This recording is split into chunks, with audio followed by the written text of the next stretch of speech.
May 2016, a cash machine in a Singapore void deck. The kind you've used 1,000 times. Money out, check balance, transfer. But this month, people are pressing a different button, one that hands their savings over. On the menu next to withdrawals sits an offer. Lend one famous company your money, and it pays you 6% a year, forever. Minimum ticket, $2,000. It sells out 3 times over. $500 million raised through cash machines. The company is Hyflux, Singapore's homegrown water champion, the firm turning the sea into the national tap. The woman behind it was left in a hospital as a newborn in a Malaysian tin town and grew up to be crowned the best entrepreneur on the planet. Today, she sits in a courtroom. If you've ever parked money somewhere because it felt safe, government adjacent, too respectable to fail, this is your story wearing someone else's clothes. 2 years after that offer, the screen stopped. 34,000 people, enough to fill a stadium, are holding $900 million headed for zero. And buried in an 11-year-old document, there is one sentence. A sentence prosecutors say was cut before anyone could read it. By the end of this video, you will see it. To understand the machine, first meet the woman. Start far from any bank. Kaya Jampar, Malaya, 1961, a tin mining town. In the district hospital, a newborn girl is left behind by her parents. A widow takes her in, and the girl learns to call her grandmother. Grandmother has one weakness, mahjong. The tiles eat the savings, then the terraced house. What remains is a hut. Metal roof, bare earth floor, no running water. Years later, one of Asia's richest women would describe it herself. I grew up in a hut with no proper sanitation and no running water. From a young age, I learned to value water.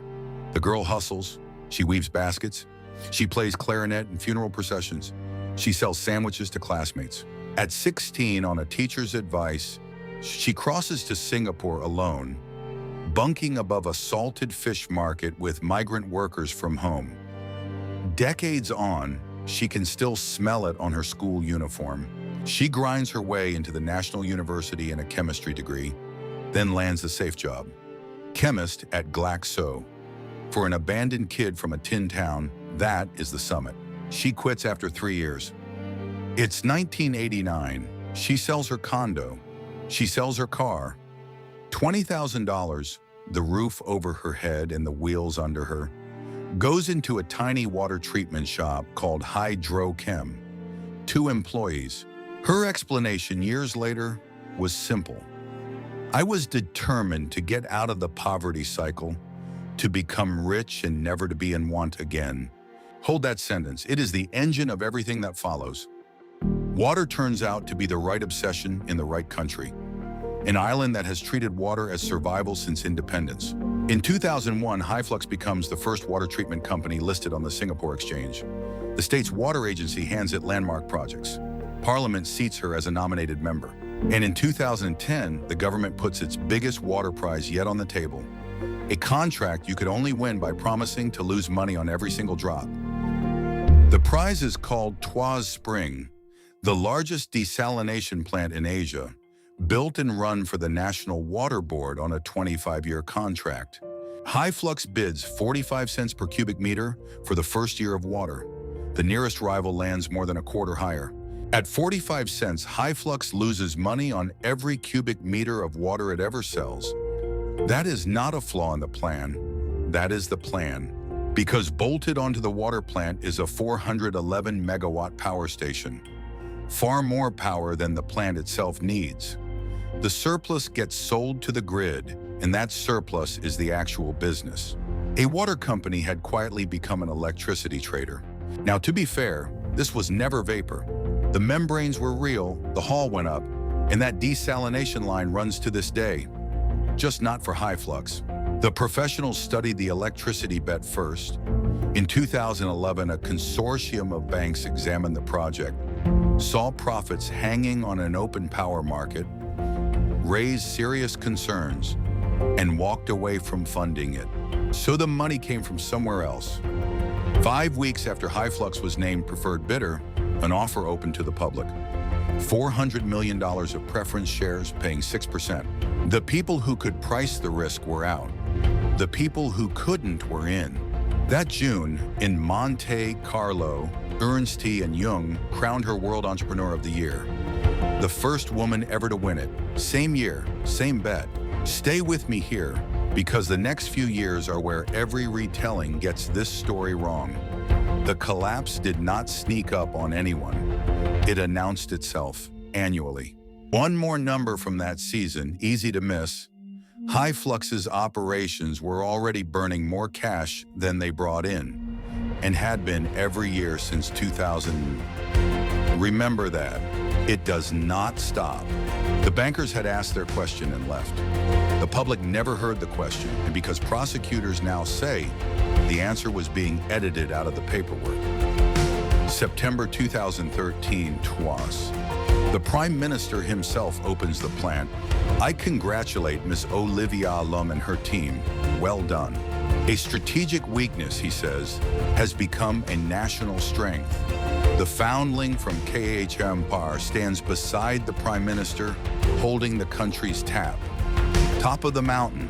Then in 2015, the power station switches on into a market that has quietly become a bloodbath. While Tuas Spring was being built, the grid filled up with brand new gas plants. Wholesale electricity prices fell by roughly half. The machine designed to subsidize cheap water with expensive electricity arrived just in time for cheap electricity.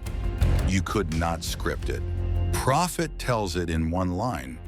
From $59 million in 2008 to $3.8 million by 2016, which brings us back to where you came in. May 2016, the offer lands in the cash machines, $500 million of 6% forever, minimum 2,000, 3 times oversubscribed, upsized because demand would not stop. Why so eager? Ask the sales counter. One retiree later recalled the pitch she was given by the bank. Termasek invested, so don't worry, and a detail almost nobody caught.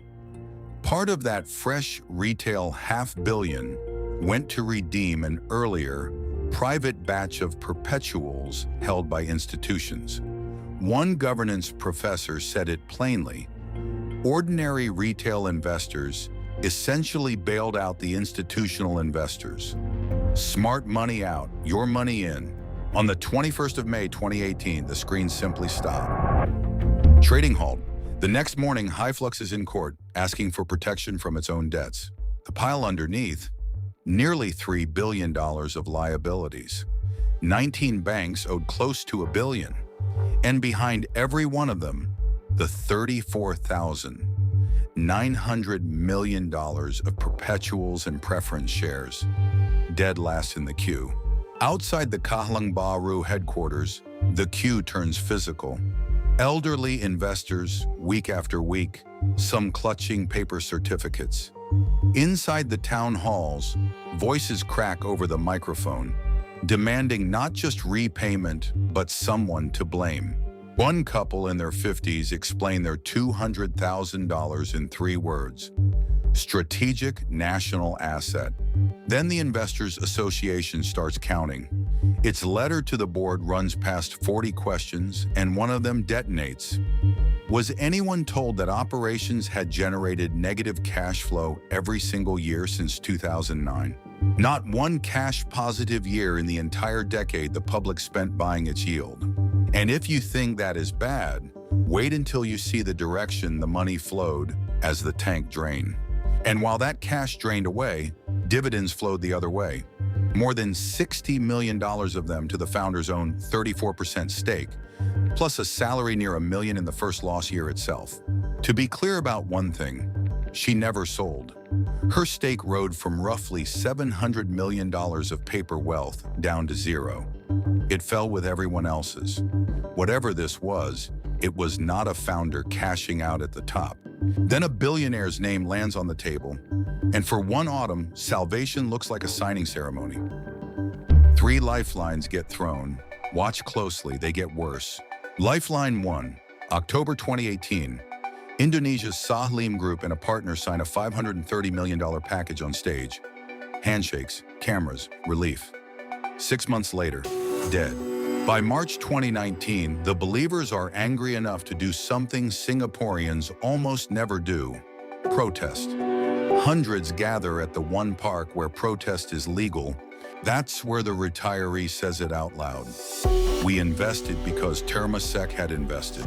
Except Temasek had sold out before 2006. There was no state money anywhere in this paper, and the guarantee everyone felt had never actually been given by anyone. Lifeline 2 is the state itself, and it arrives holding an invoice.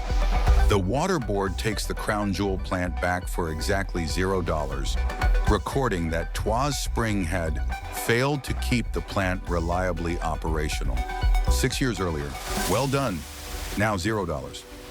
Lifeline 3 arrives from the Emirates, a utility called UTCO, $400 million for control. For the $34,000, it dangles half of their first $2,000 to $3,000, with the rest staggered into the future. It lapses anyway, mid-pandemic in 2020. And worst of all comes the fourth outcome, the one nobody would say out loud: no rescue at all. On July 21, 2021, the High Court orders Hyflux wound up. In liquidation, perpetuals and preference shares rank below everything. Below the banks, below the suppliers. The paper from the cash machines settles at its true price: $0. Everything to this point, you could still file under bet gone wrong. Bad timing, cheap power, a cruel cycle. But investigators had started reading the 2011 paperwork, not for what it said, but for what it had stopped saying. November 2022, the charges land on 6 names: the founder, her finance chief, 4 independent directors. And the documents named in those charges are the very ones you were promised at the start of this video. March 7th, 2011, the announcement that Hyflux is preferred bidder for Tuas Spring. April 13th, 2011, the offer statement for the $400 million of preference shares. The retail raise itself. Here is what the public was given.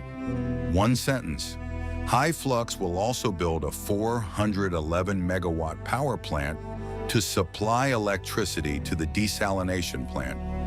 Excess power will be sold to the power grid. Excess, as if the electricity were a byproduct. Prosecutors allege the earlier drafts said more, that the project's returns depended on selling that power, and that the detail was removed after input from the CEO and the CFO. The sentence you just heard is what remained. In fairness, that is an allegation, not a verdict.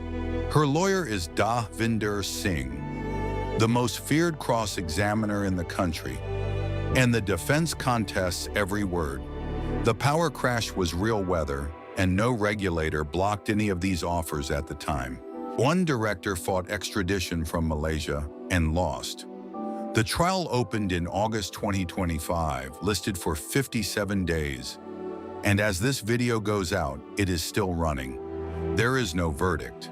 Whatever it returns, it arrives too late to move a single cent back to the 34,000. So end where we started, at the machine. The cash machine did nothing wrong. It sold exactly what the paperwork described. Minus, if prosecutors are right, one load-bearing sentence. And the woman from Kampar, she had named her own engine decades ago to become rich and never to be in want again. 34,000 households pressed a button, wanting precisely the same thing. Her want built the company. Theirs financed it. Somewhere near you right now, there is a yield that feels government adjacent, too respectable to fail.